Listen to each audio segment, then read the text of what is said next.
Intending to humiliate the heavy-set waitress, the city's most ruthless crime boss shattered the quiet room with a cruel joke. He barked his insult in an obscure foreign dialect, fully anticipating tears, when she simply smiled, leaned in, and fired back a flawless reply. She made a very dangerous first mistake. The air inside the Gilded Stag always smelled of white truffles, expensive regret, and fear.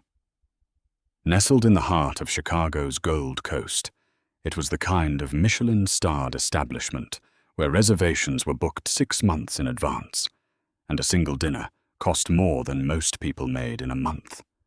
It was also a place where appearances were everything, which made Clarette Jenkins an anomaly. At 5'5" and 240 pounds, Clarette did not fit the aesthetic mold of the Gilded Stag. The other waitresses, mostly aspiring actresses and models, glided across the imported Italian marble floors like gazelles. Clarette, on the other hand, carried the physical and emotional weight of a woman who had learned to make herself invisible. She wore a pristine white uniform that was perpetually a size too tight across her broad shoulders, and her dark hair was always pulled back into a severe, no-nonsense bun. Her manager, a notoriously cruel man named Gregory Hayes, only kept her on the payroll because Clarette possessed an encyclopedic memory for the menu, a terrifyingly high tolerance for abuse, and an unmatched ability to handle the restaurant's most demanding clientele without cracking. "Table 4 is complaining about the reduction on their duck," Gregory hissed, cornering Clarette near the brass-plated espresso machines. He looked her up and down with barely concealed distaste. "Handle it, Clarette, and tuck your shirt in. You're stretching the fabric again." Clarette bit the inside of her cheek until she tasted copper. "Yes, Mr. Hayes."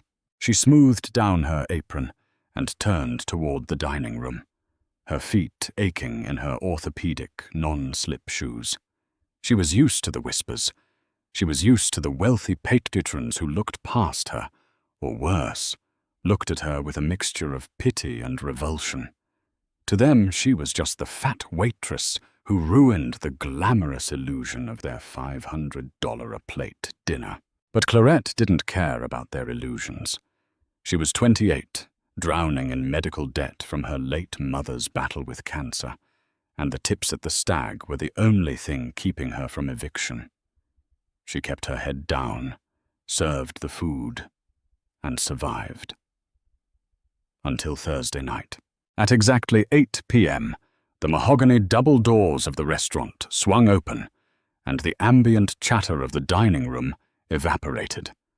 The maitre d' stiffened. The bartender stopped shaking a martini. Even the wealthy hedge fund managers and socialites seemed to collectively hold their breath. Lorenzo Bianchi had arrived. Lorenzo was not a man who appeared in tabloids, but his name was whispered in the darkest corridors of the city's power structures. He was the head of the Bianchi Syndicate, a sprawling criminal enterprise that controlled everything from the shipping yards in New Jersey to underground casinos in the Midwest. He was 34, sharply handsome with a jawline carved from granite, and wore a bespoke charcoal Tom Ford suit that probably cost more than Clarette's car. Flanking him were 3 men who moved with the dangerous, coiled energy of professional predators. Gregory Hayes practically tripped over his own feet, rushing to greet them. "Mr. Bianchi, an absolute honor, sir. Your private alcove is ready." Lorenzo didn't even look at the manager. He merely gave a dismissive flick of his wrist, strolling past the terrified staff toward the secluded booth at the back of the room, cordoned off by heavy velvet curtains. "Who is taking the Bianchi table?" Gregory demanded, his face flushed and sweating as he burst into the kitchen a moment later. The waitstaff scattered like roaches in the light. "Not me," a blonde waitress named Sarah whispered, backing away. "Last time his crew was here, One of them threatened to break Tommy's fingers for pouring the wine from the wrong side. Gregory's frantic eyes scanned the kitchen and landed squarely on Clarette. A cruel, opportunistic smile twisted his lips. If things went wrong, he needed a scapegoat. Someone he wouldn't mind firing. Someone the restaurant wouldn't miss. "Clarette!" Gregory barked. "You're on the Bianchi table." Clarette's stomach plummeted. "Mr. Hayes, they usually request Sarah or—" "I don't care what they usually request," Gregory snapped, shoving a silver tray into her hands. "Take them the 2010 Chateau Margaux and get their appetizer orders. And for God's sake, try not to bump into the furniture. If you embarrass this restaurant in front of Lorenzo Bianchi, I will make sure you never work in this city again." Taking a deep, shuddering breath, Clarette balanced the heavy tray. She could feel the eyes of the entire kitchen staff on her back as she pushed through the swinging doors. She wasn't an idiot. She knew Gregory was throwing her to the wolves. A man like Lorenzo Bianchi expected perfection, beauty, and subservience.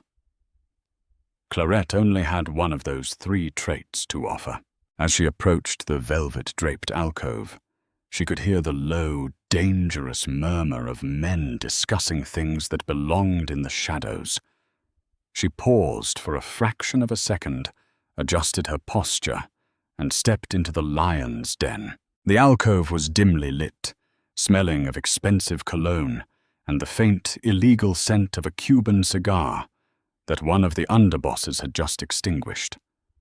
Lorenzo sat at the head of the circular booth, his dark eyes scanning a leather-bound menu with profound boredom. To his left sat Arthur, an older, heavily scarred man with a thick neck, and to his right was Dominic, a younger associate with restless eyes. Clarette stepped up to the table, keeping her movements smooth and deliberate. "Good evening, gentlemen. I have the 2010 Chateau Margaux. May I pour for the table?" Lorenzo didn't look up.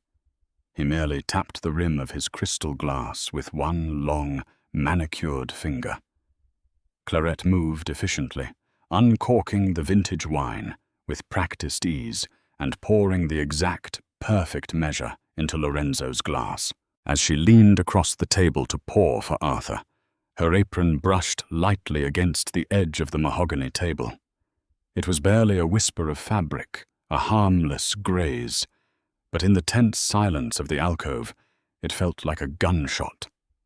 Dominic, the younger associate, murked and leaned back. "Careful there, sweetheart. Table's bolted to the floor, but I wouldn't test it." A hot flush of humiliation crept up Clarette's neck. She ignored the jab, keeping her face perfectly blank as she finished pouring. "Are we ready to discuss appetizers, or would you gentlemen like a few more minutes?" Lorenzo finally looked up. His eyes were entirely black, devoid of warmth or empathy. He stared at Clarette, taking in her plain face, her heavy frame, and the cheap fabric of her uniform. A slow, cruel amusement began to thaw the boredom on his face. He had been having a frustrating day, dealing with an overseas shipping conflict, and he was in the mood to be entertained. He leaned forward, resting his elbows on the table, and decided to play a game. The Bianchi family's most lucrative, off-the-books smuggling route was currently bottlenecked in Valletta, the capital of Malta. For the past 3 weeks, Lorenzo had been negotiating with heavily armed Mediterranean cartels, exclusively speaking a language that almost no one outside of the tiny island nation understood. It was an incredibly complex, ancient language, a mix of Arabic, Sicilian, and English. Lorenzo looked Clarette dead in the eye and spoke in flawless, rapid Maltese. "Gien cert litie col il profiti col hata dan ir restaurant. Gibli lahjar steak ligandek. Imat mishieks bedok lidejen hoxnin tieghek hanjira." "I am sure you eat all the profits of this restaurant, Bring me the best steak you have, but do not touch it with those fat hands of yours, you pig."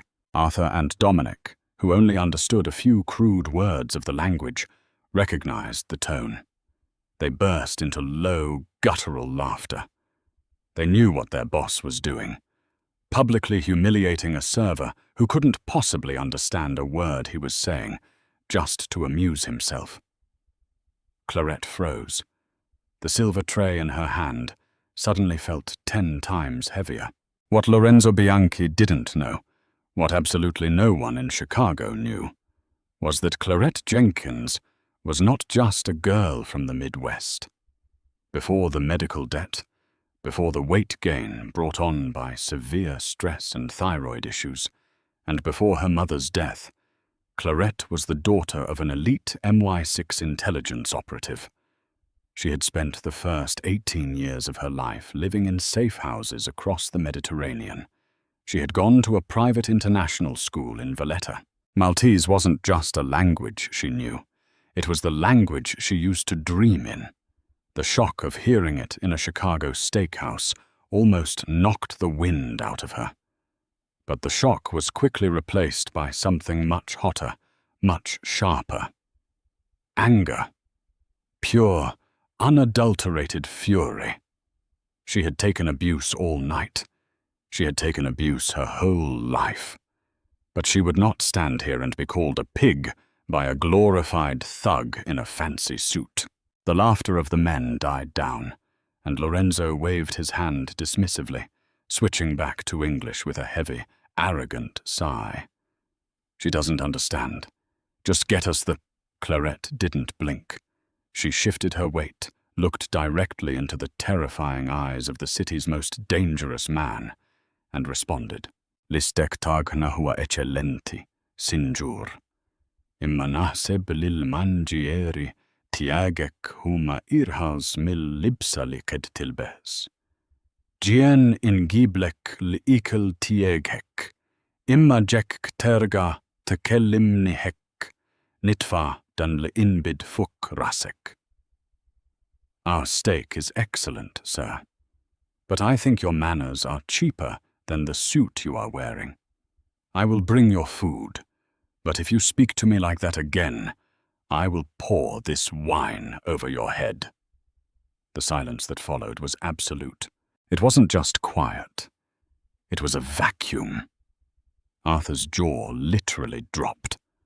Dominic looked around, utterly bewildered, unsure of what had just happened, but sensing the immediate, lethal shift in the atmosphere. Lorenzo Bianchi stopped breathing. His dark eyes widened in genuine, undisguised shock. He stared at the overweight, unassuming waitress as if she had just pulled a loaded gun on him. The Maltese she spoke wasn't just accurate. It carried the distinct, upper-class inflection of the Valletta elite. It was flawless. For a terrifying 10 seconds, no one moved. Clarette realized with a sudden spike of adrenaline exactly what she had just done. She had just threatened a mafia boss. She had just signed her own death warrant over a bruised ego. Her heart hammered against her ribs like a trapped bird, but she refused to break eye contact. She lifted her chin, waiting for the explosion. Lorenzo stared at her. The cruel amusement had completely vanished from his face, replaced by a hyper-focused, dangerous intensity. He slowly leaned back in his leather chair, the leather creaking loudly in the quiet alcove. He didn't yell. He didn't order his men to drag her into the alley. Instead, Lorenzo Bianchi smiled. It wasn't a mocking smile. It was a genuine, terrifyingly intrigued smirk. "Well," Lorenzo murmured in English, his voice a low, raspy baritone that sent a shiver down Clarette's spine. "I suppose I owe you an apology. Sinjura, madam, tell me, how does a waitress in Chicago learn to threaten a man in the dialect of the Knights of St. John?" Clarette gripped her tray tighter, her knuckles turning white. "I read a lot, sir. Now, will you be having the Wagyu ribeye, or should I give you a few moments to consult your dictionary? Dominic leapt to his feet, his hand dropping toward the inside of his jacket where his holster sat. You fat little bit. Sit down, Dom, Lorenzo snapped, not taking his eyes off Clarette. The command cracked like a whip. Dominic immediately sank back into his seat, glaring at Clarette with murderous intent. Lorenzo reached out and picked up his wine glass. He took a slow sip, his eyes tracking Clarette's every micro-expression. The Wagyu, medium rare, and Clarette. He paused, reading her name tag. You will be the only one serving this table tonight. If anyone else brings my food, I'll send it back. Understand? Clarette swallowed hard, the reality of the danger she had just invited into her life, suddenly washing over her. Understood, sir. She turned on her heel and walked away, her spine straight, though her knees were trembling violently. As she pushed through the kitchen doors, she could feel Lorenzo's gaze burning into her back. She thought she had put him in his place. She thought she had won a small victory for her dignity. But as Clarette retreated to the safety of the kitchen, she didn't realize that Lorenzo Bianchi wasn't embarrassed. He was captivated. And in the world of the Mafia, becoming the object of a boss's fascination was far more dangerous than being the punchline to his joke, to his omha. The kitchen of the Gilded Stag was a chaotic symphony of clanking pans and shouting chefs. But for Clarette, the noise was merely a dull hum beneath the roaring in her ears. She leaned against the cold stainless steel counter, waiting for the Wagyu ribeyes to rest, trying to slow her racing heart. Gregory Hayes materialized beside her, his face a mask of panicked fury. "What did you do?" he hissed, grabbing her elbow. "Arthur just came to the bar for a scotch and said you threatened Mr. Bianchi. Are you insane, Clarette? You're a waitress. You're supposed to be invisible." Clarette yanked her arm out of his grasp. "I handled the table, Mr. Hayes, just like you asked." "You're done," Gregory spat, his face turning purple. "As soon as they leave, you pack your locker. I will not let a bloated, insubordinate— "Order for table 4!" the head chef roared, ringing the bell.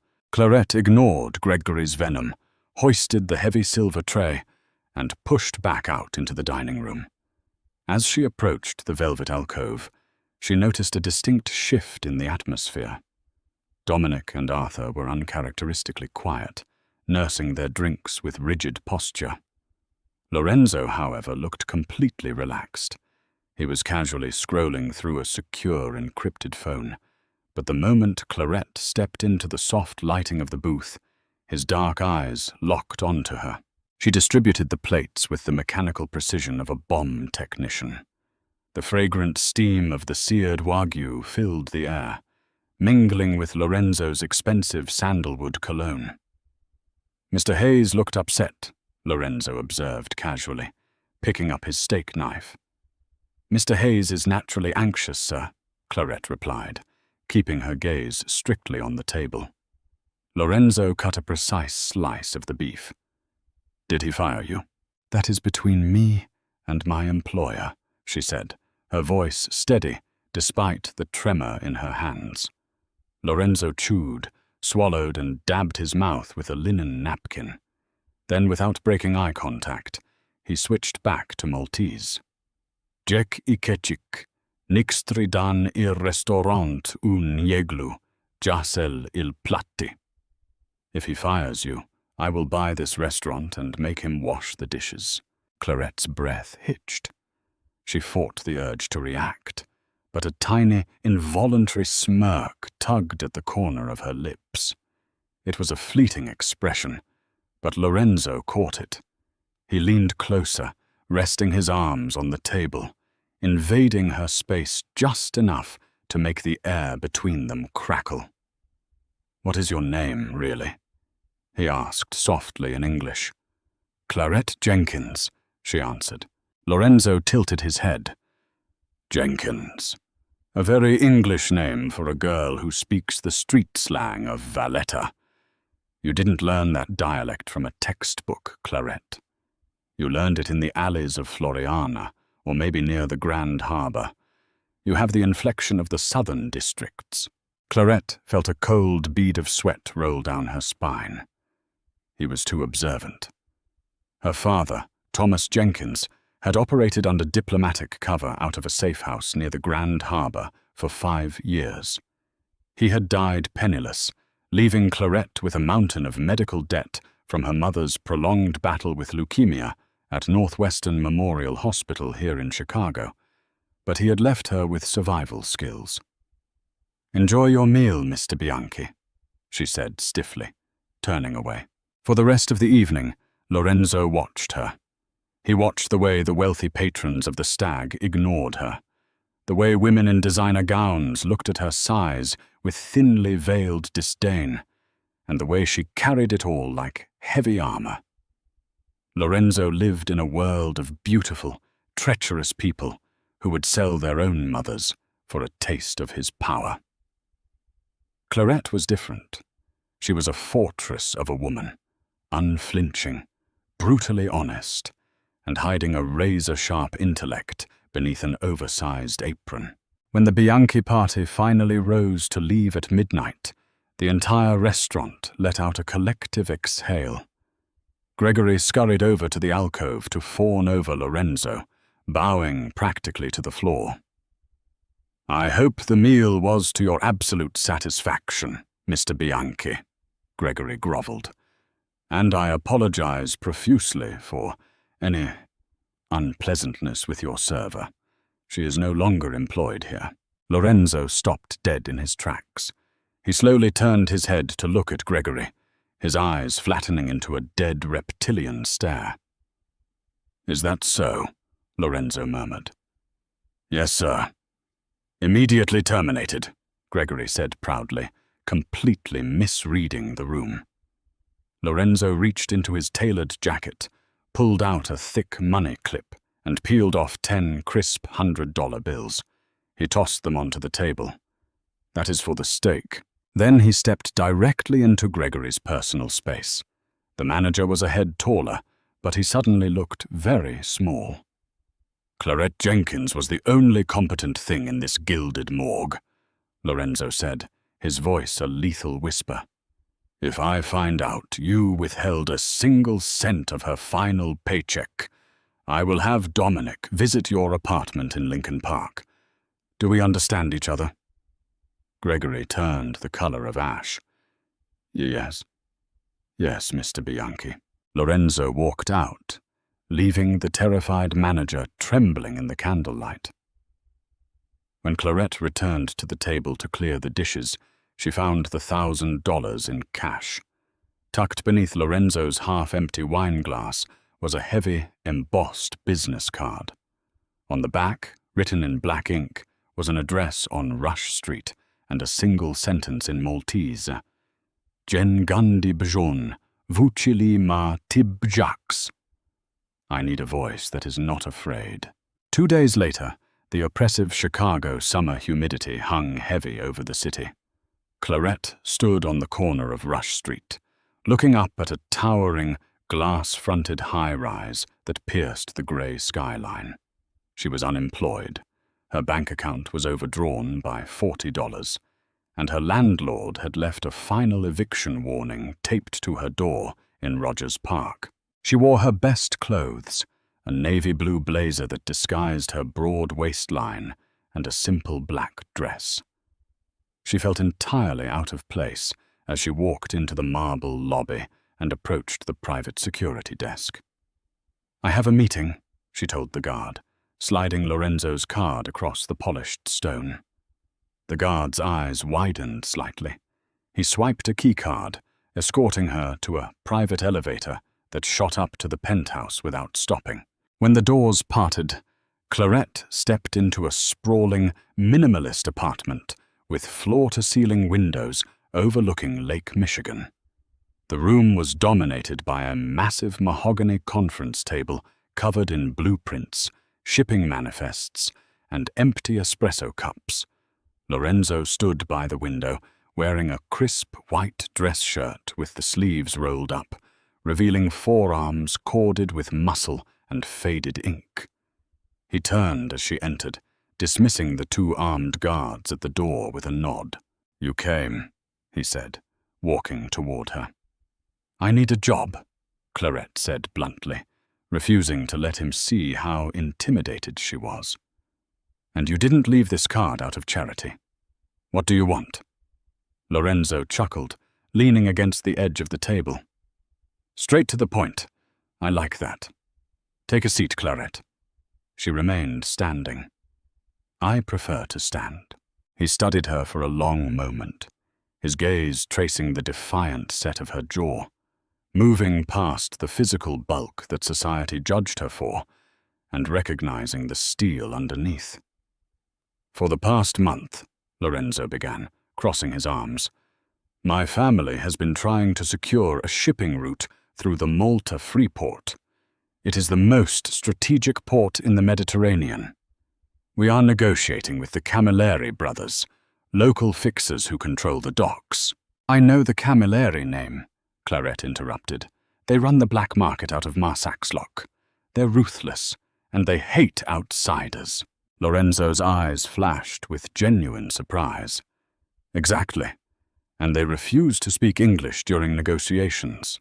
They use the local dialect to communicate their true intentions right in front of us. Knowing my standard translators can only catch the formal textbook Maltese. My men are getting outmaneuvered, and millions of dollars are rotting in shipping containers." He walked over to a leather briefcase, snapped it open, and pulled out a thick dossier. He tossed it onto the table.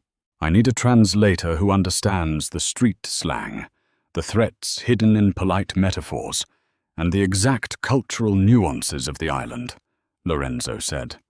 "But more importantly, I need someone who won't freeze when the guns come out. The way you looked at me at the Stag, you've been around dangerous men before, haven't you?" Clarette looked at the dossier. Her father's face flashed in her mind. The late nights, the sudden relocations, the smell of cordite on his jacket when he came home. "My father worked intelligence," she said quietly. "I know how the game is played." "Then play it with me," Lorenzo said, his voice dropping an octave, becoming a low, magnetic hum. "I have a video conference with the Camilleri brothers in 20 minutes. Sit beside me. Listen to what they are actually saying to each other. Tell me how to corner them." Clarette looked at the Mafia boss. "And what do I get out of this?" Lorenzo stepped closer. The scent of sandalwood enveloped her. He didn't look at her with the disgust of her former manager, nor the pity of the restaurant patrons. He looked at her like she was the most valuable asset in the room. "I know about your mother's hospital bills, Clarette," he said softly. "I know you owe Northwestern Memorial $80,000. If you help me secure this port today, I will wipe that debt completely clean. And I will pay you $10,000 a week to be my personal consultant." Clarette's heart stopped. $80,000. It was a weight she had carried for 3 years, a crushing burden that dictated every miserable choice she had been forced to make.